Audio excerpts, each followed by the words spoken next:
Good morning, Christina's World Kitchen. I'm Christina Martinez Williams, and I am want to talk this morning about if you're getting enough protein to fire the switch, and that most people are not getting enough protein to fire the switch. It's so important to fire the switch. What does that even mean? So first of all, thumbs up, hearts, share this video, comment where you're watching from, and what your weather's like today, because yesterday we had a huge thunderstorm in the evening, and it was took our power out for a little bit. Where are you watching from? And what are you getting enough protein? Do you know how much protein you're getting? If you track your protein, or if you have before, put tracking. If you are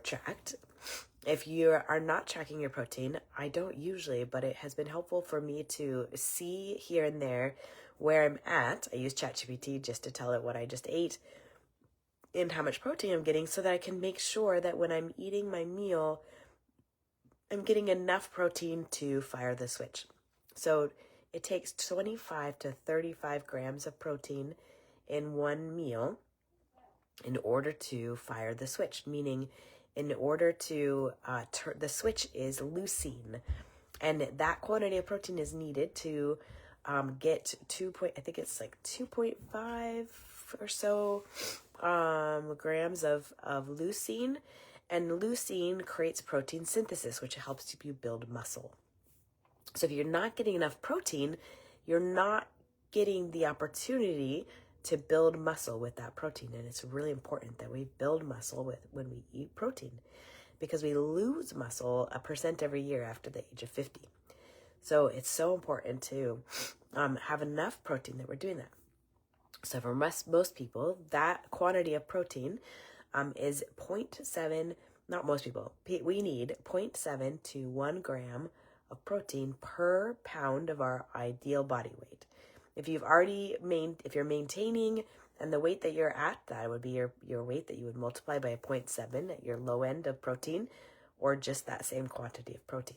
If you're in the process of losing weight, it's really important that you don't lose muscle as you lose weight.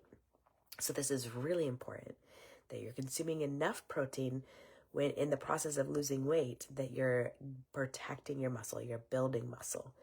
So you're looking at 0.7 to 1 gram of protein per pound of your ideal weight, the goal that you're trying to get to. Now, that can be challenging, but protein from animal sources is pretty easy to get over 25 grams of protein in a meal.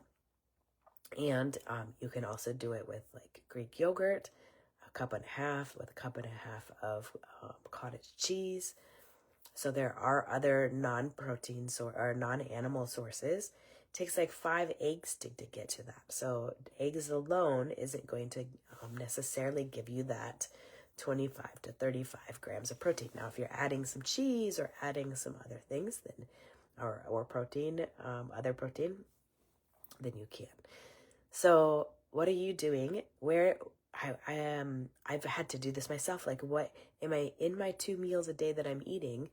Am I getting 25 to 35 grams of protein so that I can fire that switch, so that I can create protein synthesis and maximize my use of that protein and gain muscle in the process of eating protein? So let me know if you are already tracking your protein. If you don't know yet, but not yet, and I would encourage you to check, even if it's for a day, to see what your protein is for that day, so that you have more awareness around it. For me, that created a lot of awareness. So have a wonderful day. See you soon. From my house to your kitchen, global flavors and healthy plates from around the world. Bye.